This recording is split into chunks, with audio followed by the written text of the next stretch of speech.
Reciban todos un cordial saludo en esta noche.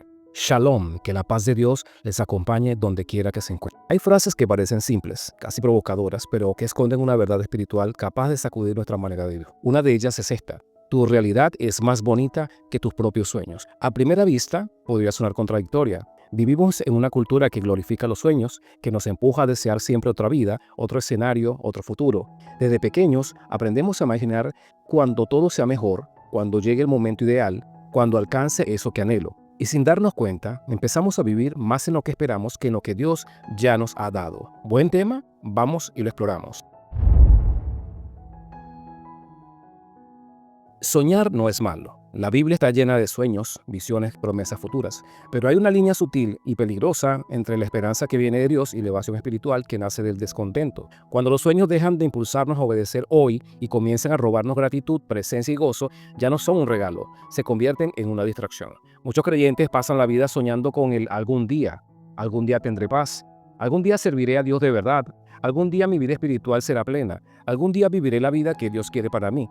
Pero el Evangelio no fue diseñado para ser vivido en algún día. El reino de Dios siempre irrumpe en el ahora. Jesús no predicó un evangelio de evasión futura, sino una realidad presente que transforma la vida cotidiana. El peligro no está en soñar, sino en posponer la vida plena que ya nos fue entregada en Cristo. Hay creyentes que aman más la versión imaginaria de lo que podrían ser que la obra real que Dios ya está haciendo en ellos. Idealizan un futuro espiritual mientras descuidan la gracia diaria. Fantasean con escenarios gloriosos, pero ignoran la belleza silenciosa de una vida sostenida por Dios hoy. Y aquí surge una verdad que incomoda, pero libera. Muchas veces, nuestra realidad en Cristo es más rica, más profunda y más hermosa que los sueños que fabricamos desde nuestras carencias. El problema es que no siempre la sabemos ver. Eclesiastés 6:9 dice: más vale vista de ojos que deseo que pasa, y también esto es vanidad y aflicción de espíritu. El sabio Salomón, un hombre que tuvo acceso a todo lo que muchos sueñan, riquezas, poder, reconocimiento, placer, llega a una conclusión inquietante. El deseo constante de algo más puede convertirse en una forma sutil de vacío espiritual. La expresión deseo que pasa alude a una imaginación errante, a una mente que nunca descansa en lo que tiene porque siempre está proyectándose hacia lo que le falta. En términos bíblicos, no todo deseo es esperanza. Hay deseos que nacen de la fe, pero otros nacen de la insatisfacción. Cuando una persona vive permanentemente soñando con otra vida, corre el riesgo de despreciar la vida que Dios ya está sosteniendo con su propia gracia. Este es el conflicto profundamente espiritual. ¿Vivimos desde lo que Dios prometió o desde lo que ya Dios cumplió? El apóstol Pablo confronta una tensión cuando describe a los corintios. En 1 Corintios 3, 21-23. Todo es vuestro y vosotros de Cristo y Cristo de Dios. Observa la radicalidad de esta afirmación. Pablo no dice todo será vuestro, sino todo es vuestro. La mentalidad del reino no está anclada únicamente en el futuro, sino en una forma de herencia presente. Sin embargo, muchos creyentes viven como si todavía no poseyeran nada, como si la vida cristiana fuera solo una sala de espera para algo mejor. Soñamos con libertad cuando ya hemos sido hechos libres. Soñamos con identidad cuando ya somos hijos. Soñamos con propósito cuando ya estamos caminando en él, aunque no luzca como lo imaginamos. El problema no es que nuestra realidad sea pobre, es que nuestros sueños muchas veces están construidos desde categorías equivocadas. Soñamos con éxito cuando Dios nos llama a fidelidad. Soñamos con reconocimiento cuando Dios nos ofreció comunión. Soñamos con control cuando Dios nos invita a la confianza. Jesús confrontó esta ilusión en una escena profundamente reveladora en Lucas 12:15. Mirad, guardaos de toda avaricia, porque la vida del hombre no consiste en la abundancia de los bienes que posee. La palabra vida es la palabra zoe, que en el Nuevo Testamento se refiere a la vida plena, verdadera, espiritual. Jesús está diciendo que la vida real no se encuentra en lo que anhelamos acumular o alcanzar, sino en una relación viva con Dios que ya está disponible. Muchos creyentes están cansados no porque su vida sea dura, sino porque viven divididos entre lo que son y lo que imaginan que deberían ser. Esta visión desgasta el alma, produce frustración espiritual, nos hace sentir que siempre estamos llegando tarde, que siempre nos falta algo para comenzar a vivir de verdad. El Evangelio declara que en Cristo la vida ya comenzó. Dice Juan 10:10, yo he venido para que tengan vida y para que la tengan en abundancia. No dice para que la tengan después, sino para que la tengan. La abundancia bíblica no siempre se manifiesta como comodidad, pero siempre se expresa como sentido, dirección y comunión con Dios. Aquí aparece una verdad que debemos abrazar con humildad. Cuando soñamos más con lo que no tenemos que con lo que Dios ya nos dio, corremos el riesgo de despreciar la gracia. Y la gracia ignorada se convierte en una bendición desaprovechada. Nuestra realidad en Cristo, aunque imperfecta, frágil y en proceso, es una obra viva de Dios, no es un borrador, no es un ensayo, no es un tiempo muerto, es el escenario donde Dios te revela, te forma, corrige y te ama. Quizás no es la vida que soñaste, pero es la vida que Dios eligió para encontrarte. Y eso, bíblicamente hablando, ya la hace profundamente hermosa. Hay una diferencia profunda y muchas veces ignorada entre soñar desde Dios y soñar para escapar de la realidad. Ambas cosas pueden parecer similares en la superficie, pero espiritualmente nacen de lugares opuestos. Una brota de la fe, la otra del descontento. Una nos impulsa a obedecer, la otra nos adormece en la espera. Una nos ancla a Dios, la otra nos mantiene suspendidos en una versión idealizada de la vida que nunca termina de llegar. La imaginación humana tiene un poder inmenso. Dios mismo nos creó con la capacidad de imaginar, proyectar y anticipar. Pero cuando la imaginación no está sometida a la verdad, puede convertirse en una fábrica de expectativas irreales. Y las expectativas irreales producen siempre frustración espiritual, porque prometen una plenitud que no pueden sostener. En Proverbios 13:12 dice: la esperanza que se demora es tormento del corazón, pero árbol de vida es el deseo cumplido. Este texto no condena la esperanza, pero sí advierte sobre una esperanza mal ubicada. Cuando el corazón vive constantemente proyectado hacia el algún día, infinito, indefinido, el resultado no es motivación, sino desgaste. El alma se cansa de esperar algo que nunca termina de materializarse y, sin notarlo, empieza a considerar la vida presente como insuficiente, incompleta o fallida. Aquí ocurre algo peligroso. La imaginación comienza a competir con la realidad que Dios está construyendo. Lo que es cotidiano parece pequeño, lo que es fiel parece poco, lo que es silencioso parece insignificante. Y así, la vida real, esa donde Dios obra con paciencia, empieza a perder valor frente a una versión idealizada que solo existe en la mente. El apóstol Pablo enfrentó esta tensión cuando escribió en 2 Corintios 4:18: no mirando nosotros las cosas que se ven, sino las que no se ven, pues las cosas que se ven son temporales, pero las que no se ven son eternas. Este pasaje suele interpretarse como una invitación a despreciar la realidad visible, pero Pablo no está llamando a evadir la vida, sino a discernirla correctamente.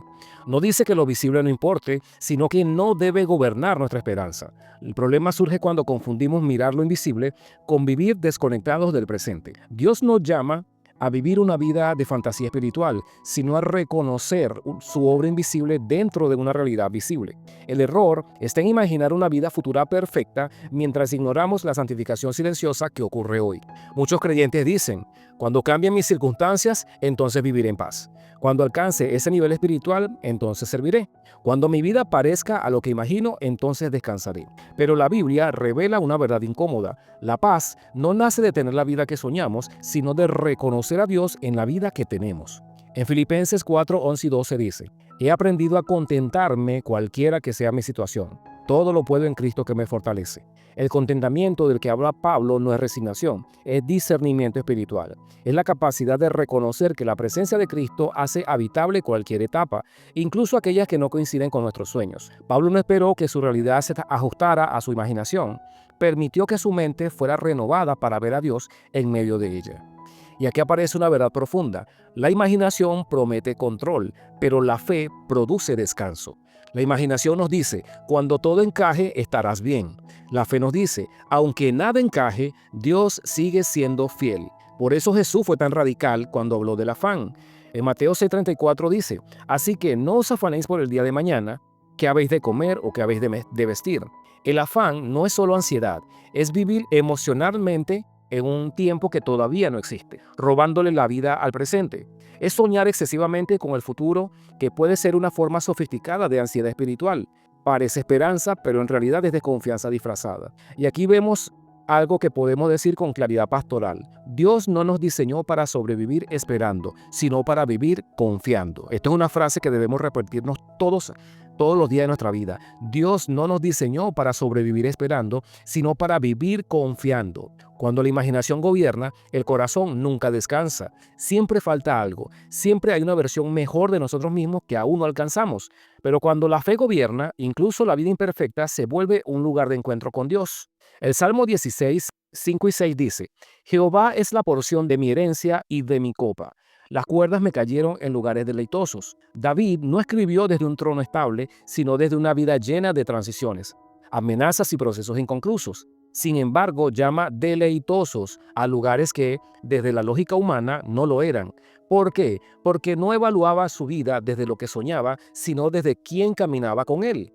Y aquí se rompe un mito moderno. No toda vida bonita es una vida ideal, pero toda vida vivida con Dios es una vida plena, aunque no cumpla con nuestras expectativas imaginadas. Tal vez soñaste con otra historia, tal vez imaginaste otro ritmo, otra estabilidad, otro reconocimiento. Pero la pregunta espiritual no es si tu vida se parece a tus sueños, sino si tu corazón reconoce a Dios en la realidad que hoy habita. Porque cuando Dios está presente, la realidad, aun con sus límites, supera cualquier fantasía sin Él. Y esta es la paradoja del Evangelio. Cuando dejamos de idealizar la vida que no tenemos, comenzamos a descubrir la belleza profunda de la vida que ya nos fue dada en Cristo. Uno de los mayores actos de madurez espiritual ocurre cuando el creyente deja de vivir esperando que algo empiece y comprende que Dios ya está obrando. No cuando todo cambia, sino cuando el corazón se alinea. No cuando la realidad se vuelve perfecta, sino cuando aprendemos a reconocer la gracia que ya nos rodea. Muchos creyentes pasan años orando por otra etapa, otro lugar, otro escenario, sin darse cuenta de que Dios no siempre responde cambiando el contexto, sino transformando la manera en que habitamos ese contexto. En 1 Timoteo 6:6 dice, pero gran ganancia es la piedad acompañada de contentamiento. La palabra contentamiento no significa resignación pasiva.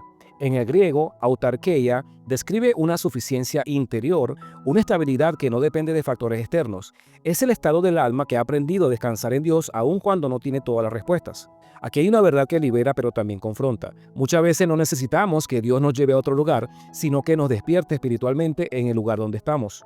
El problema no siempre es la vida que vivimos, sino la vida que creemos que deberíamos estar viviendo. Esa comparación constante desgasta el alma, roba la gratitud y apaga la percepción espiritual.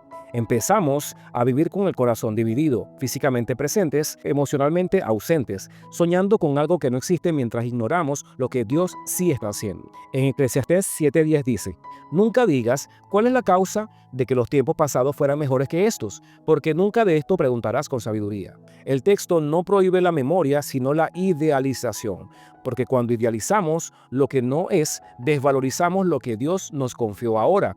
Y eso nos lleva a una espiritualidad frágil, siempre insatisfecha, siempre esperando el próximo momento para empezar a vivir la verdad. Pero la fe cristiana no es solo una promesa de escape, es una invitación a encarnarnos plenamente en la realidad donde Cristo ya está presente. En Mateo 6:34 dice, así que no os afanéis por el día de mañana. Jesús no nos pide responsabilidad, sino presencia. Vivir anclados en el futuro imaginario nos roba la capacidad de experimentar el hoy redimido. Y muchas veces el mañana que soñamos se convierte en una excusa espiritual para no abrazar la obra silenciosa que Dios está haciendo ahora. Hay personas que aman a Dios, sirven a Dios, oran a Dios, pero viven convencidas de que la vida real empezará después de lograr algo, después de salir de una etapa, después de resolver un problema. Y sin notarlo, postergan la gratitud, la obediencia plena y la alegría santa. El Salmo 118:24 dice, este es el día que hizo Jehová, nos gozaremos y alegraremos en él. No dice este será el día cuando todo mejore, dice el día imperfecto, el día común, el día con luchas, el día donde Dios sigue siendo Dios. Y aquí el mensaje toma una forma más clara y más pastoral. Cuando dejamos de soñar con otra vida, aprendemos a vivir la vida que Dios ya está santificando. En conclusión, tal vez no necesitas otro sueño, necesitas discernir la belleza de tu realidad en Cristo. Volvamos a la frase de origen de este mensaje. Tu realidad es más bonita que tus sueños. No porque la vida sea perfecta, no porque no haya dolor, no porque no existan luchas, sino porque tu realidad está habitada por Dios y muchos sueños no lo están. Los sueños nacen en la imaginación. La vida con Cristo se vive en la encarnación diaria. Los sueños idealizan, Dios forma. Los sueños prometen escape, Dios promete presencia. En Lamentaciones 3:22 y 23 dice, por la misericordia de Jehová no hemos sido consumidos, nuevas son cada mañana. Cada mañana, no cuando todo cambia, no cuando el sueño se cumple. Cada mañana Dios renueva su gracia en la realidad que estás viviendo ahora. Tal vez has pasado mucho tiempo esperando otra versión de tu vida y Dios te está diciendo hoy, no desprecies el lugar donde estoy obrando. Tal vez has estado mirando lo que no tienes cuando Dios ha estado formando algo eterno en lo que tú sí tienes. Tal vez has estado soñando con llegar, cuando Dios ha estado caminando contigo desde hace tiempo. Hebreos 13:15 dice, porque Él dijo, no te desampararé ni te dejaré. Y cuando Dios no se va, cuando su presencia permanece, cuando su gracia sostiene, esa vida, aunque sencilla, aunque imperfecta, es profundamente hermosa.